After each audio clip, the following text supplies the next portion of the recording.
बिस्मिल्लाहिर्रहमानिर्रहीम, अस्सलाम वालेकुम। खेलों की खबरों पर तबसरों और तज़ियों से स्कोर के एक और प्रोग्राम के साथ सैयद याह्या हुसैनी आपकी खिदमत में हाजिर है। यकीन, तजुर्बा और इंतखाब। पाकिस्तान क्रिकेट टीम एक ऐसे मरहले से गुजर रही है इस वक्त जब एशिया कप 2025 और T20 ICC वर्ल्ड कप 2026 की तैयारियों के पेश नज़र टीम मैनेजमेंट एक ऐसी T20 टीम तश्कील देने की कोशिश में मसरूफ़ है जो न सिर्फ मैदान में नताइज दे बल्कि मुस्तक़बिल का एतमाद भी बने। इसी मुहिम के दौरान चंद सीनियर वक्ती तौर पर टीम से बाहर किए गए हैं, मगर बाबर आजम और मोहम्मद रिजवान जैसे सतून अब भी ज़ेर बहस हैं।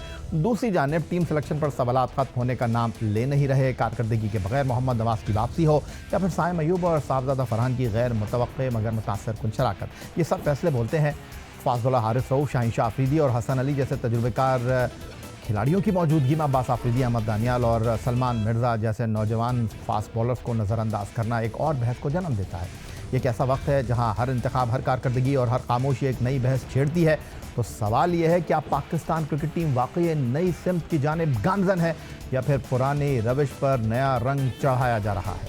आज प्रोग्राम के आगाज़ पर जिन मौज़ूआत पर मैंने अपना इंट्रो बयान किया, इन्हीं मामलात पर माहिराना राय और तबसरे के लिए इस्लामाबाद से वीडियो लिंक पर हमें ज्वाइन कर रहे हैं कौमी क्रिकेट टीम के साबिक कप्तान, test wicket keeper Rashid Latif साहब। खुशामदीद कहते हैं आपको।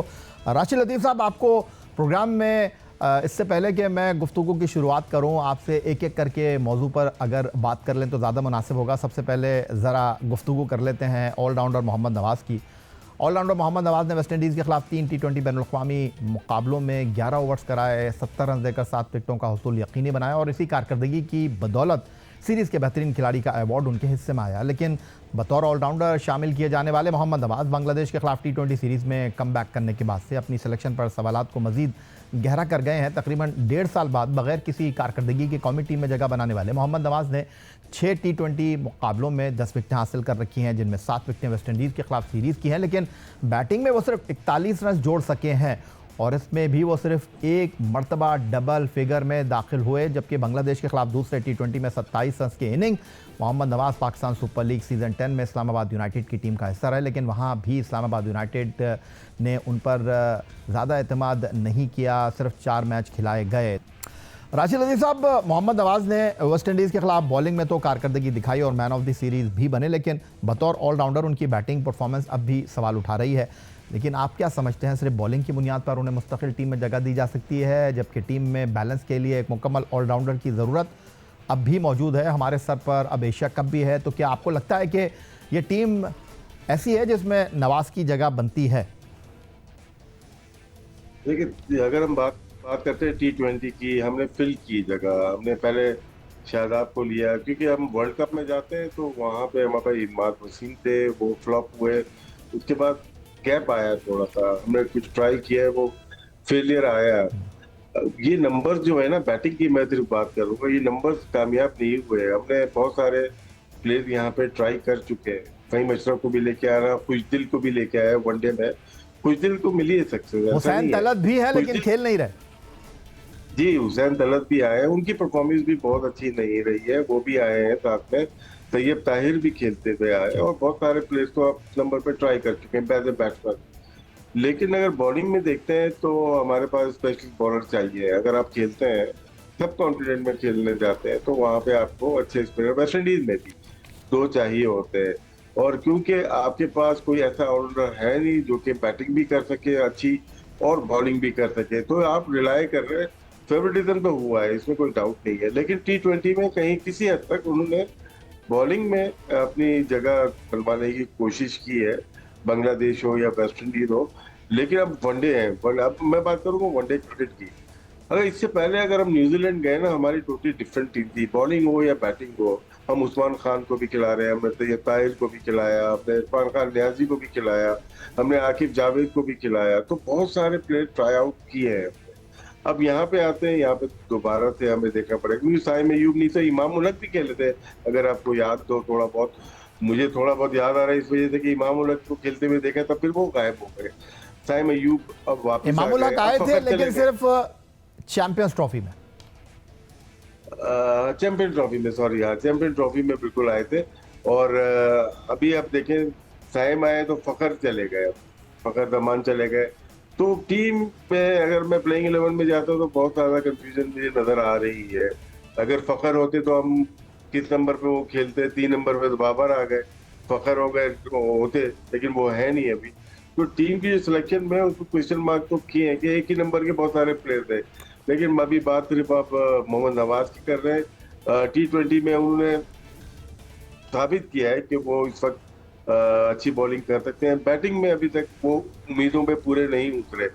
वनडे में भी खिलाएंगे, अभी मुझे समझ में नहीं आ रहा वनडे में किस तरह से वो अकोमोडेट किए जाएंगे वेस्ट इंडीज के खिलाफ। लेकिन वैसे अगर देखा जाए कि परफॉर्मेंस वाइज तो जगह बनती नहीं थी इनकी।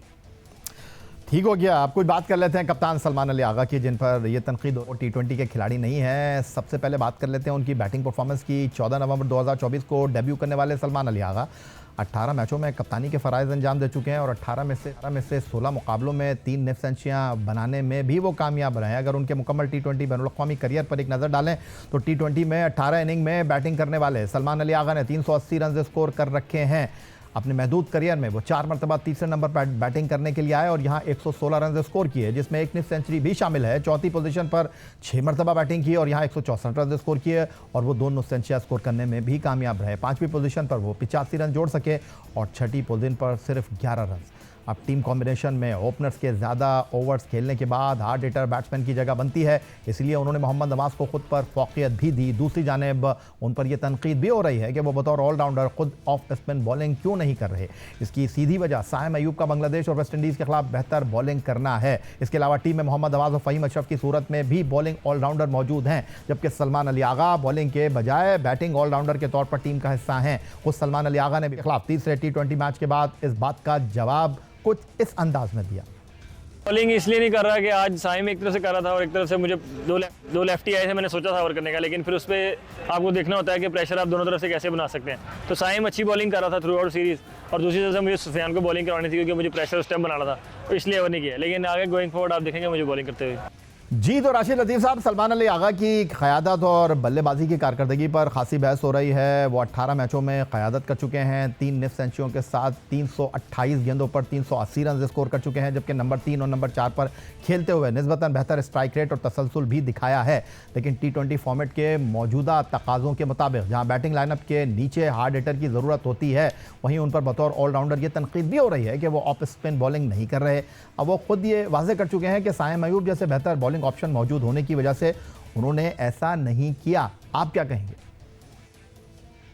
देखिए, सेम चीज सरफराज भी कहते थे कि वो दूसरे प्लेयर को मौका देते रहे और हल्के हल्के से उनकी बैटिंग फेड होती रही। नोट किया होगा आपने कि वो कभी फ़हीम अशरफ को ऊपर, कभी इमाद वसीम को ऊपर, कभी शादाब को ऊपर भेजते रहे और खुद अपना नंबर पीछे करते चले गए। तो टीम तो बनती चली गई, लेकिन उनका नंबर खराब हो गया। जब वो खेलने आए तो उन्होंने परफॉर्म नहीं किया, तो क्वेश्चन मार्क उनके ऊपर आ गया और वो हल्के हल्के टीम से बाहर ही हो गए, खिलाते नहीं थे उनको। उनकी नीयत अच्छी थी कि टीम के लिए मुझे अच्छा करना है।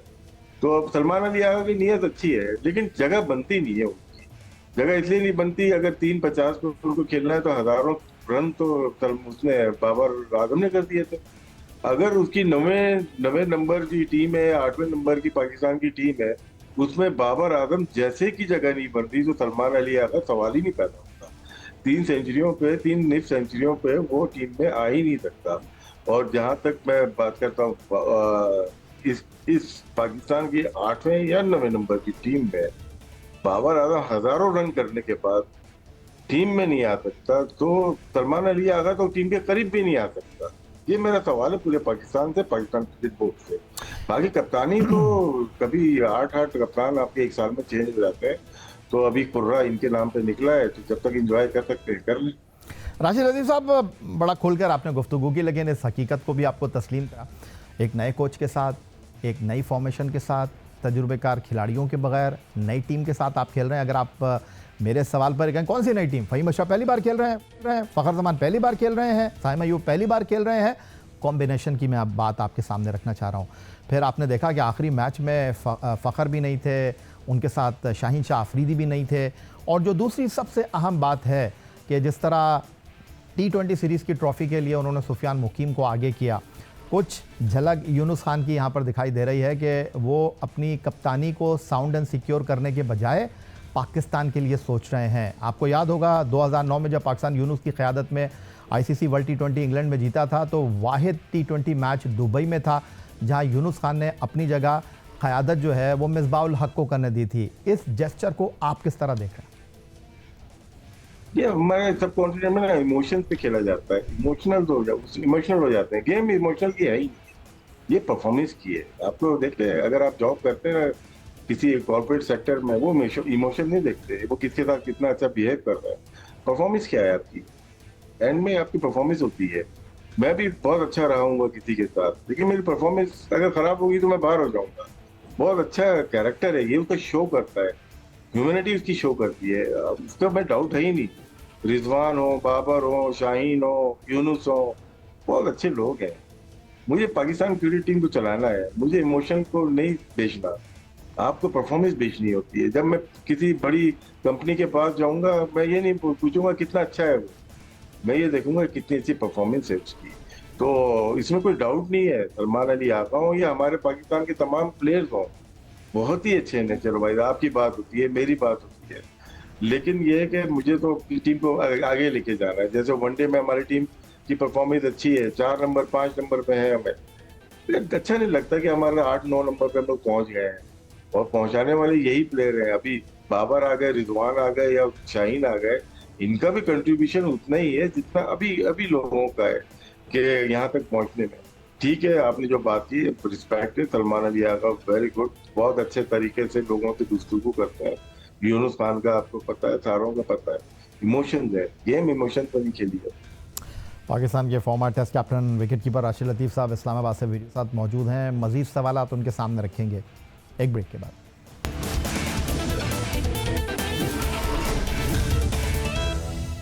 ब्रेक के बाद एक बार फिर कहेंगे आपको खुशामदीद। पाकिस्तान क्रिकेट टीम के साबिक कप्तान test wicket keeper Rashid Latif साहब हमारे साथ मौजूद हैं। वेस्ट इंडीज़ के खिलाफ तीसरे टी20 बैनुल-अक़वामी मुकाबले में साहबजादा फरहान और साइम अयूब ने 138 रन की ओपनिंग शराकत बनाई और पीछे आने वाले बैटर्स ने जारहाना बैटिंग करते हुए 189 रन स्कोर बोर्ड की जीनत बना दी है। अब आपसे मैं ये जानना चाहता हूँ राशिद लतीफ़ साहब के मुस्तक़बिल में यही ओपनिंग जोड़ी पाकिस्तान टीम के लिए बेहतर साबित होगी या नहीं। दूसरी जानिब यह भी सवाल उठाया जा रहा है कि साइम और साहबजादा फरहान ने 16.2 ओवर तक बैटिंग की और 138 रन बनाए, जहां रन रेट 8.50 रहा। तो क्या उन्हें स्ट्राइक रेट को मज़ीद बेहतर करना होगा या फिर ये बैटिंग कंडीशन की वजह से ये परफॉर्मेंस सामने आई? कंडीशन बहुत इंपॉर्टेंट होती है, और जिस तरह से उन्होंने बैटिंग की, पावर प्ले तक 47 रन थे, उसके बाद लेके चले, और दोनों के ऊपर प्रेशर था क्योंकि साइम अयूब ने आने के बाद 150 किए हुए थे, पर साहबजादा फरहान 2 मैचेस में बैक टू बैक परफॉर्म नहीं किया था। फ्यूचर शायद, हाँ, अभी फिलहाल इन्हीं का लगता है, देखते हुए लग रहा है, क्योंकि फ़खर जमान मुकम्मल तौर पे सेहतियाब नहीं हुए, तो अभी मेरे ख्याल से इन पे ही जाना चाहिए। और अगर कुछ प्रॉब्लम होती है तो पाकिस्तान के पास मौजूद है टी20 में अच्छी तेज बैटिंग करने वाले, लेकिन हसन नवाज बहुत सेट होते हुए नजर आ रहे हैं नीचे नंबर 4 पे या नंबर 5 पे। हारिश पे बहुत ज्यादा रिलाई नहीं कर सकते, वो नीचे ही ठीक है। इसीलिए मैं समझता हूँ साइम अयूब और साहबजादा फरहान जब भी रन करते हैं तो वो छोटे रन नहीं करते, वो 70-80 के ऊपर चले जाते हैं। बहुत यूजफुल लग रहे हैं फिलहाल अभी तक। जो प्रीवियस में आखिर में हमने बैटिंग बहुत अच्छी की, कंडीशन इतनी अच्छी नहीं थी, 170 वाली पिच लग रही थी, लेकिन पाकिस्तान ने आखिर में बहुत अच्छी बैटिंग की, जिसकी वजह से 4 ओवर में 53 या 5 ओवर में 58 रन बनाए, तो वहां से हमें बहुत ज्यादा होप मिल गई थी।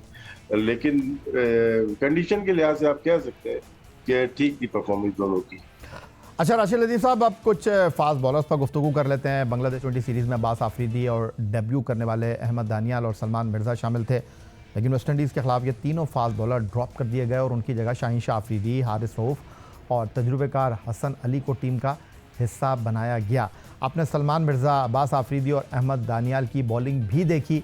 अब वेस्ट इंडीज़ के खिलाफ शाहीन आफरीदी, हारिस रऊफ़ और हसन अली की कारकर्दगी भी आपके सामने है। तो बांग्लादेश के खिलाफ सलमान मिर्ज़ा ने 5.21 के इकॉनमी से रन दिए और 7 विकेटें हासिल की। अहमद दानियाल ने 5.57 के इकॉनमी से रन दिए। उनके मुकाबले में शाहीन शाह अफरीदी वेस्ट इंडीज़ के खिलाफ इकॉनमी 7.25 और वो आखिरी मैच में ड्रॉप भी हुए। वेस्ट इंडियन बैटर ने हारिस रऊफ़ के खिलाफ 9.37 के इकॉनमी से बल्लेबाजी की और हसन अली तो 12.28 के इकॉनमी से स्कोर देते रहे हैं।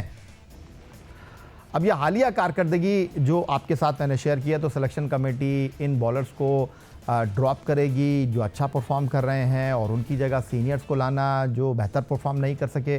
तो मुस्तकबिल में कोई तब्दीली आपको दिखाई दे रही है? सलमान मिर्ज़ा, अब्बास आफरीदी और अहमद दानियाल की जगह आपको लग रहा है कि बन नहीं पाएगी?